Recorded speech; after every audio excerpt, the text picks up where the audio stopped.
din yun na maikot ang gulong ng inyong motor. Palatandaan na yan na palitin na yung clutch lining. Malamang may sira na sa loob, may putol na spring gaya nito. Tingnan nyo, hindi maiikot. Hindi siya naka-andar, hindi may atras, hindi siya may reverse. Pag inabante, hirap din. Yan, naka-andar na siya. Pansinin nyo ang lakas ng ikot yan. Kaya susubukan kong pigilan. Yan, sira na kasi ang clutch lining, putol na ang spring. Ayun, hindi ko siya talaga mapigilan. Ang hirap pigilan, kaya kailangan ko na ipagawa.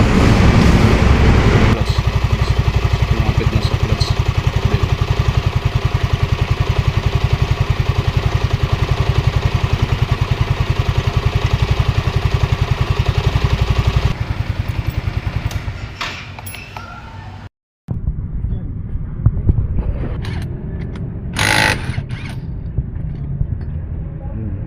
Okay pa. Na ano na yun, putol na yung spring yan. Putol na.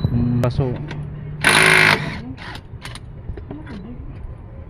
At may screw.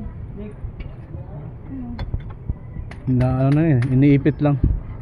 Kasi pag umandar kasi na ano eh. Maluwag siya. Pwede pa yan? Pwede pa. Balikan ano.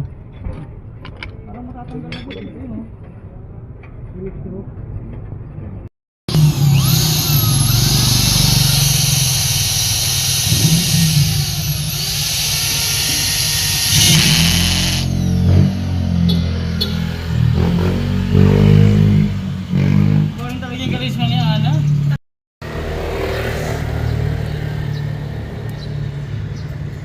Init.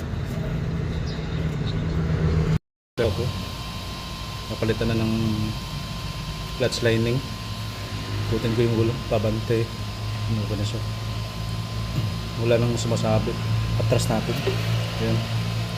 Wala na. Kasi wala na yung ayos ng lining. So, try natin paanda rin. So yun guys, maandar na yung makina. Ayan. Yun lang yung ikot na normal lang. Subukan natin pigilan. Ayan. Napakalambot lang kahit kuko pa ang ano mo.